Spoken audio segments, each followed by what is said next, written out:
Hello fellow YouTubers. It's been another very warm and humid day today. It's Monday, October 22. 2, 2.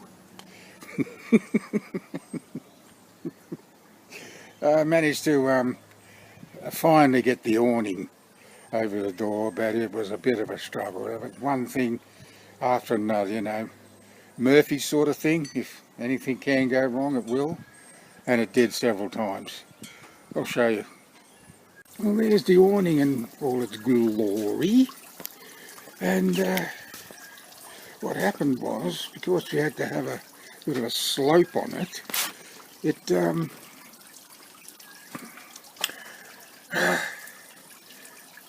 was touch and go, because that scrape mark there is from where the door was scraping on it, and this bar across here had to be moved forward. It was there, and I had to move it forward there, and then there was a bit of fine arsing around. You'll notice there's two holes underneath the head of the tech screw there. This one over here is okay, but oh dear, took a lot of time that it shouldn't have. Yes, it was eventful putting up the awning, and when I tried to move that middle section along so the door could clear it, there was a bracket there that I knew was there, but I thought about taking it off when it was on the two benches outside there, but I thought, oh, no, I won't need to. Yeah, and so it was that. And then when I tried to move that middle section, that middle support, it was going on one end, but the other end wasn't moving at all. I thought, what's going on here? And then I found out there was a pop rivet in it. So I had to get the ladder out and get up there and drill out the pop rivet. Oh, it was such a pain. But it's done now. It's over and done with. Now my dearly beloved, she who must be obeyed, still wants the bridge over the pond, the second pond. So I've got to go and buy the metal for this 1-inch tubular stuff. I'll get that done. And yeah, so that'll be something else to be done. And I've got other jobs I got to do too. For me, they're for me. But anyhow, that's enough of that. There we go. Not sure if that's right or not. That doesn't matter. So yes. So now it's getting on to getting on to 7:30. So anyhow, I won't mess around. I'll do another reading, and then I can settle down. I'm watching the third season. I think it's the third season of yeah, it is the third season of Daredevil. I really enjoy it. It's a terrific show. Very violent, but it's a very enjoyable show. It's one of these series that I don't have to scroll through because it gets boring. The characters are all, I like all the characters, even Fist, because I know Florio. It was I've always liked him when he was in Goran, when he was in the police series. Oh, I hate his guts. The character he's playing, it really makes me angry. But it's a good portrayal. But it's a good show. A very good show. I've said enough now, haven't I? With the fry pan put away, Jeremy decided to leave the water in the sink. It was 10 after 2 on this afternoon of just another day, and the kids would be home in an hour 20, and he would bet his life they're both a dirty glass or two languishing in their room that would be in a dire need of a soak before they could be washed up. Why, there was every chance there'd be a cereal bowl, a plate, and a spoon and a knife, or two. Not to mention the possibility of a recalcitrant lunchbox. It had always been a common occurrence in the past before Jeremy abruptly ceased cleaning their bedrooms for him to be greeted with the rancid smell of sour milk residue in a glass or bowl. or both, along with the stench of rotting apple cores, orange, mandarin and banana peel in their waste paper baskets, and he has no reason to believe things have changed. But of course, they wouldn't. I can't kill myself, I don't know what. His wife, on the other hand, keeps telling him that their rooms don't smell at all. Firmly of the opinion that, like it is with the sounds he can hear but she can't, the smells he smells are only a figment of his imagination, and are only smells he thinks he smells, which means either her hearing is nowhere as good as she maintains it is, or she has a poor sense of smell, or Jeremy is suffering from some sort of psychosis brought on by a slowly developing brain tumour.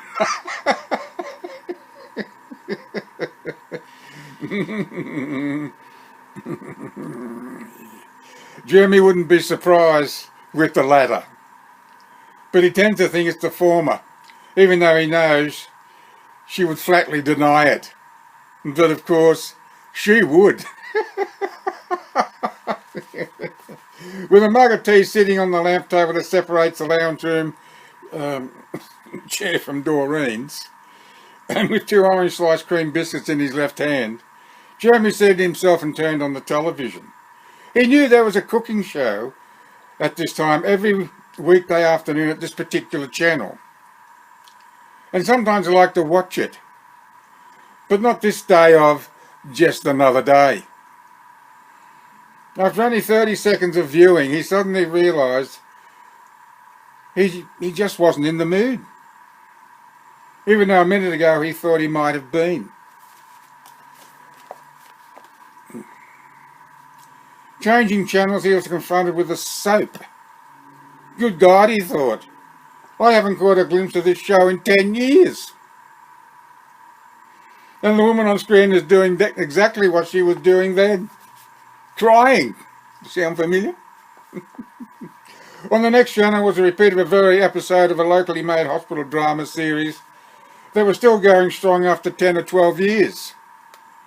And one he and Doreen watched every Tuesday night. Changing to the only non-commercial station, he found a repeat of a show. What's going on? Yeah. Repeat of a show he watched last week. So what is going on there?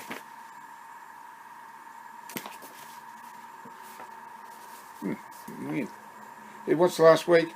Or maybe it was a repeat he'd watched last week. They don't call them repeats anymore, do they? They're encore presentations. Encore. It was hard to tell with the ABC. The ABC had more repeats on any given day or night than all the commercial stations combined on any given day or night of just another day and night. Pressing 3 for the multicultural channel, he came upon a show he'd have to read in order to understand the dialogue. But he wasn't in the mood for doing that either. Jeremy didn't mind reading a film or show now and then, especially the Japanese and Chinese productions, because he could put the sound way, way down and didn't have to listen to their aggravating, shrill voices. He would much prefer just to be able to hit the mute button. But he couldn't do that on this television and read because the large word mute blocked the text.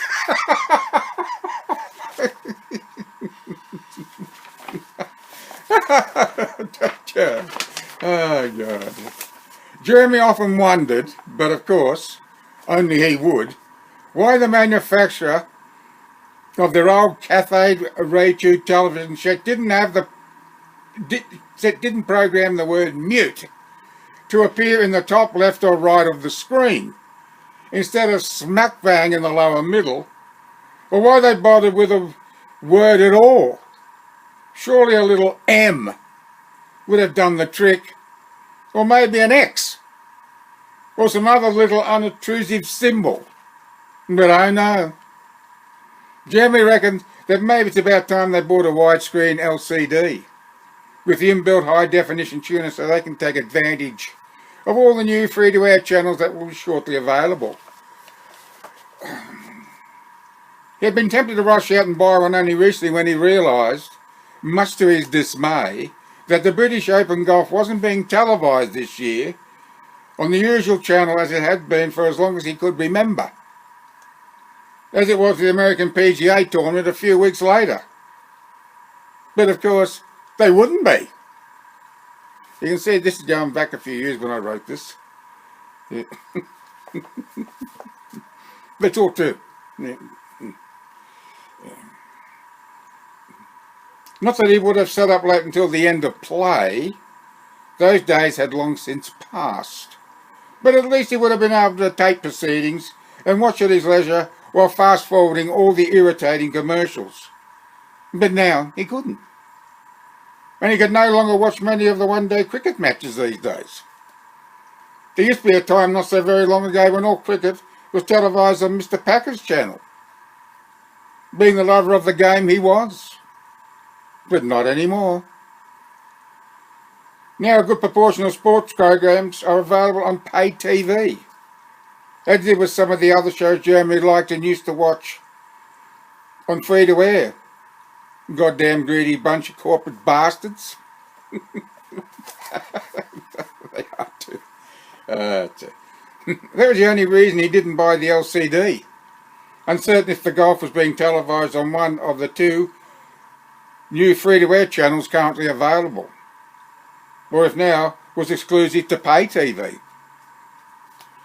Jeremy absolutely refuses to pay for the privilege of being able to view a minority of what he likes, when the rest, like it is with the free-to-air channels currently available to him, isn't worth watching at all. Bloody true, Jeremy, how bloody true. A never-ending cornucopia of obnoxious reality and singing and dancing and game and quiz and music and talk. And other shows too numerous to mention Jeremy doesn't like. Simply because once you've seen one, you've seen them all, and once is usually one too many. A bit like pornography, really. The same thing over and over and over, but only with different faces.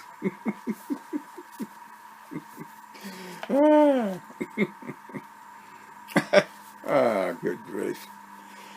Like it is with the myriad of cooking shows. Exactly like the one he was watching, but originally hadn't been in the mood to watch, but only because he had been in a less mood to watch what was on offer from the 4 alternate channels, and he wanted to watch something. But as he dunked half of the first of his orange cream biscuit in his tea and placed it carefully on the left side of his mouth, he was prompted to think how much television had changed in the past 30 to 40 years.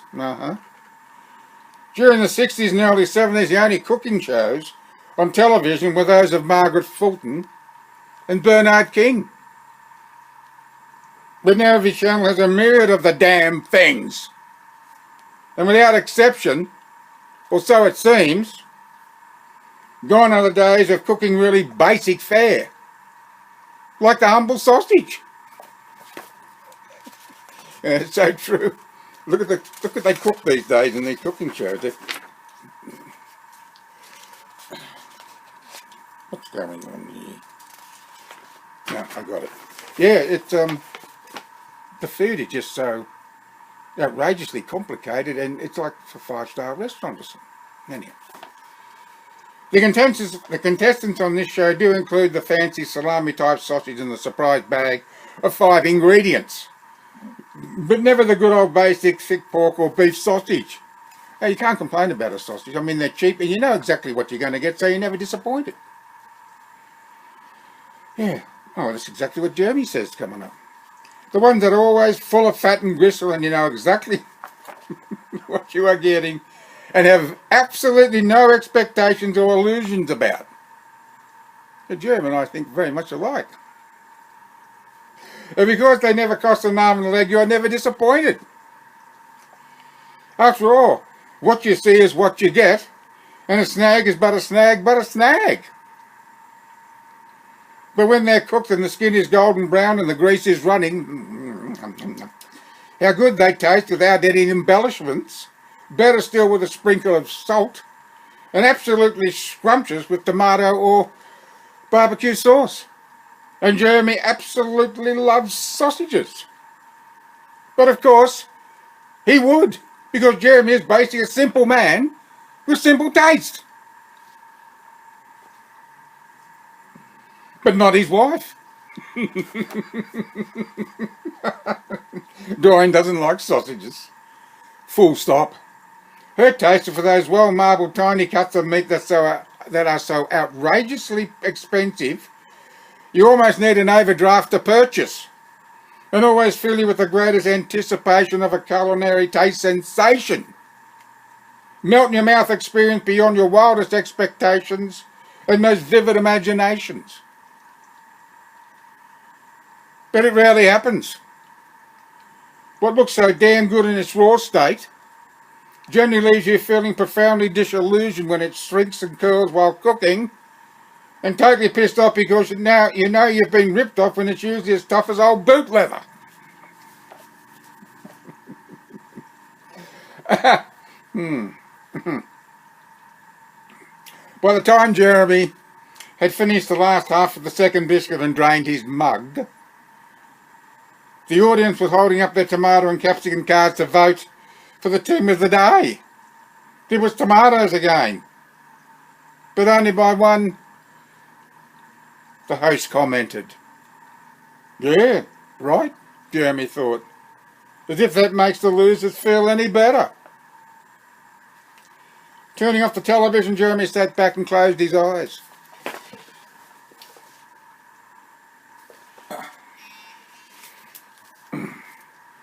He wasn't sleepy. It was just that he wanted to relax while it was quiet and run a few thoughts through his mind. The first of which, should he walk or drive to the dental surgery? It was an easy ambulation of about 15 minutes, and he wouldn't have to concern himself with parking the car. Something he knew might be a problem even at that time of the afternoon. But if he walked, it might rain.